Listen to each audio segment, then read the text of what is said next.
Welcome to the Childcare Genius Podcast, the world's leading authority on childcare marketing, mindset, expansion, and profitability. Our host, Brian Duprey, is the world's most sought-after childcare coach, having helped tens of thousands of childcare owners from around the globe take their business to the next level. Let's welcome to the Childcare Genius Podcast, our host, Brian Duprey.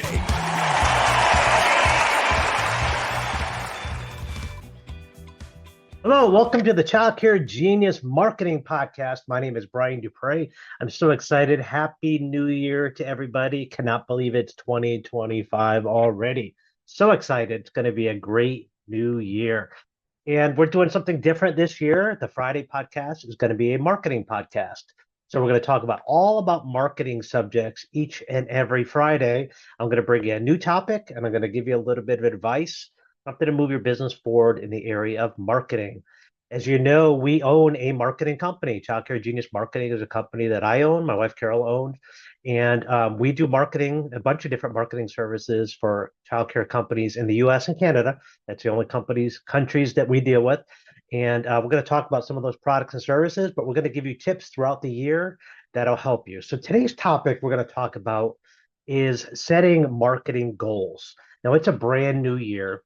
And setting goals is something that Carol and I have really always done. I think in our entire marriage, we've been big goal setters. And, you don't hit the goals that you don't set. That's for darn sure. And we've been good about making them. It's 2025 now. I'm actually recording this on New Year's Day. So this is going to air in 2 days. But we actually are sitting down this afternoon and setting out our 2025 goals. So this is something we do on a regular basis, and we'll set our own marketing goals for our own companies that we own. We own several companies, and we set marketing goals each and every first of the year, around the first of every year for that year. So I'm going to give you some tips on how to sit down and set out some marketing goals for the year. So the first thing we want to do is find out what we need to for marketing. So we need to know how many spots do we have. Like if you're full with a wait list, you probably don't need as much marketing as somebody who's got 100 spots to fill. So we got to kind of know where we're at as far as a position of your enrollment. So let's do a little exercise. If you've got a pen and paper out, I'll wait a couple seconds here, or you could just pause and come back to me in a second after you've got a pen, a paper, and a calculator. So, cue the Jeopardy theme, do, do, do, do, do, do. Okay, we're ready now. And I like to be funny. But anyway, figure out how many open spots do you have at your childcare center? How many full-time spots, how many full-time equivalent spots do you have open at your school? How many openings can you fit in? The equivalent of maybe 10 kids, maybe 20 kids. Maybe you have 100 openings in all your schools. You have multiple locations. Find out what that number is and write it down. Then I want you to take a 2-year-old's tuition for full time. Why do we use 2-year-old? It's the average. Infants are more, preschoolers are less, toddlers are really your average tuition. So take a 2 or 2.5-year-old's full-time tuition for 1 week and write that number down.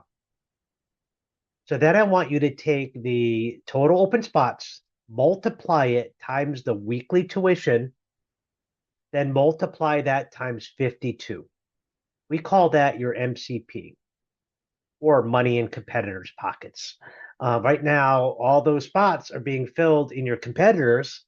We're going to try to get that money into your pocket. And that's what we do at Childcare Genius Marketing, is we focus on getting MCP out of the MCP and into YOP, which is your pockets, which is a much better place for that revenue. And I know you could do it much better than your competitor were. So let's figure out how many spots you got to fill. And let's also think how many employees you're going to have to hire in 2025. Now, that's something you're going to have to market for, and you're going to have to advertise for employees as well. How many employees did you hire in 2024? I have no idea. Just look at how many W-2s you printed. You'll be printing those in the next 2 or 3 weeks. Take the number of W-2s you print, subtract the number of current employees you have. That's how many employees you turned over. More than likely, you'll hire that many this year too, because turnover is something that we have to deal with. So, the average center probably has 35-40% turnover every single year. So expect that you'll have to hire a lot. So that's all people that you're going to have to market for in your year. So you have to plan for that early on. It's going to cost you money to advertise. It's going to cost you money to market your program. But marketing is an investment. It's not an expense. There's a big difference between spending money, an expense like a car. A car is an expense. A house is an investment. Houses appreciate, cars depreciate. Marketing appreciate. Marketing will get you more money back in your pocket than you spend on it. But there are things like expenses. Your vehicle, well, it's a money loser. You just lose money on it the day you buy it and drive it off the lot. With marketing, as you invest in it, like your website, you spend $10,000 on a website, that website's going to return $1 million back to you because of kids enrollments. You'll get $1 million worth of enrollments just off one website easily at the average school. So that's a huge, 100-to-1 return back on your money. Huge. So that's what you're looking for, is that kind of ROI in your marketing program. All right, so you need a budget. Now, how much money should you spend in marketing? That's a good question. It's going to vary for everybody, but I like to tell everybody it's kind of a rule of thumb. And something I've done for 20, 25 years running our business is we spend about 2% gross on marketing. So if you make $1 million revenue gross, you should be spending about $20,000 a year on marketing and advertising. That includes your marketing services, includes all the advertising you do. If you do revenue of 2 million, well, that's to be $40,000. So 2% of gross revenues until you're full with a wait list. That is a good rule of thumb. 2% is a reasonable number, and that's all in on everything. It could be branding, could be marketing, could be a new website, could be advertising, could be social media. Bunch of different things. Could be advertising in weekly newspaper, although nobody reads newspapers anymore. Putting banner ads. We even have clients that do the shopping carts. I mean, that's all advertising and marketing. So that is what I'm talking about, is that monthly or weekly spend or annual spend, how much are you spending on marketing? 2% is a very good amount to spend until you are full with a wait list. Then you can pare that back down and maybe only spend a 0.1% or small. But you want to continually advertising even when though you're full with a wait list, because you're usually going to sometimes have part-time spots, but you're going to want to eventually keep your brand out there, because eventually something might change and you might not be full. We've had clients that were full last year that aren't full this year and have never advertised before that are panicking now and having to do marketing where they haven't done it before because there's a little bit too much competition out there. So I say always continual advertising, but you could take your foot off the gas when you're not. What are your priorities going to be on your marketing? So your website should be your number one priority when it comes to spending. You need to have a really, really good website. This is an area where you can't be cheap. If you have a do-it-yourself website, you probably just wasted the $1,000 or whatever it cost you to get it. That you could just have opened the window and thrown the money out for as good as that website's going to deliver to you as far as long term. Yeah, you'll get a couple people off it. You'll probably get your money back, maybe a little bit more, but you are not delivering. It is not doing what you want it to do. Sometimes you can save pennies and lose thousands. And this is one example where you would not want to cheapen. And I did my own website once for one of business many, many years ago. That was one of the biggest mistakes I ever did because the traffic just wasn't there. Yeah, I got a couple people off it because they actually typed my website address in because it was on our sign. That was the only way we're driving traffic to that. But you want to be able to organic traffic to come to your website naturally through searches. And that's the only way to do it is you have a professional website. So that's the number one spend, is to make sure you have the premier Mercedes of websites. You definitely don't want a Pinto or a Yugo or a little Suzuki car. Not that I'm picking on these vehicles or this inexpensive vehicles. Just some one area where you want to have a good quality. Next one is Google Ads. You want to make sure you have good Google ad spend because Google is the number one way they're going to be reaching you, followed by Facebook and Instagram advertising. Your sales processes, I would put money in your sales processes. And the last thing is branding. So if you're going to prioritize your marketing spend, Website, Google, Facebook, your sales and tour processes, and then your branding is the order that I would recommend. Now, think about this. You could fix your car yourself, or you could take it to a professional. Sometimes you fix your car yourself, it might cost you more in the long run. I remember Carol once putting antifreeze. No, she put windshield wiper fluid into the antifreeze hole. Yeah, she was saving a little bit of money from having somebody else do it, but having to flush that system ended up costing a whole lot more than the money we saved doing it. So sometimes hiring a professional is a better way to go.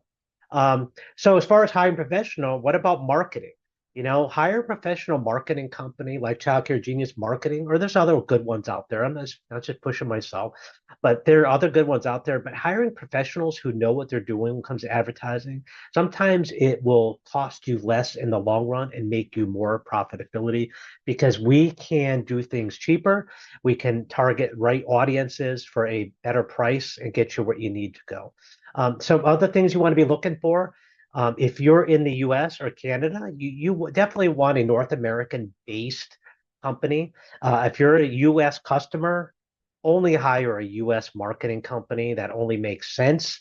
We know how to spell, number one. I mean, I've seen companies in other countries that are marketing companies that don't know how to spell to American. They do ads with inquiries with an E instead of inquiries with an I.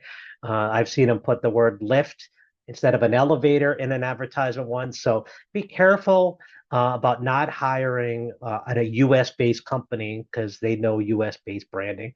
That's one area I would do. And just a little bit of background on me. I started my first marketing company in 1996. That was before computers. I mean, we had a little Tandy RLX 2000 computer. It had 40 meg hard drive. That was more of a glorified calculator. I wouldn't consider that a computer at those days. It didn't do anything graphically, and it didn't help us out with the business at all. Just kind of did our checkbook. And cell phones, in 1996, cell phones were just starting something new, and they were car phones back then. They weren't even cell phones. So this is when I first started my marketing company. We had brochures and we handed out brochures. We did advertising differently, billboards, TV, radio. That's the kind of advertising we did back then. So I was doing advertising before most people who are in business today in the childcare realm, before they were even born, most of them. So we've been doing that. So I've been advertising and doing marketing for childcare for, oh my God, almost 30 years now. So I'd say we're probably the most experienced childcare marketing company out there. We are US based and only cater to businesses in the US and Canada. Now, why would I want to go over to, Great Britain or to Spain or that? I don't know their markets. And you know what? I could probably get away with doing it, but I'm not going to deliver. I'm not going to know the local language. Google's not going to treat me favorably because I'm not in that market. So I'm going to cater to what I know best and stay in my own pond, my own area. We're going to specialize in dealing with the US and Canadian market, North America. That's where we're going to focus, just US and Canada. We could make money going elsewhere, but I wouldn't be able to deliver the quality I could in my own backyard. Now, keep in mind one thing. You miss 100% of the shots you don't take. So make sure you set your goals, you're ambitious with them, and fill that school. You would definitely want to get full with a wait list in 2025. Put that money out of your competitors' pockets, put it in your pocket. You'll be much better to spend it. If we can help you out at Child Care Genius Marketing, be happy to do a free marketing assessment, see where you're at, no obligation of you. Just go to childcaregenius.com and select the marketing services tab at the top. And there's a tab that'll come up and say inquire now. You can actually pop on my calendar.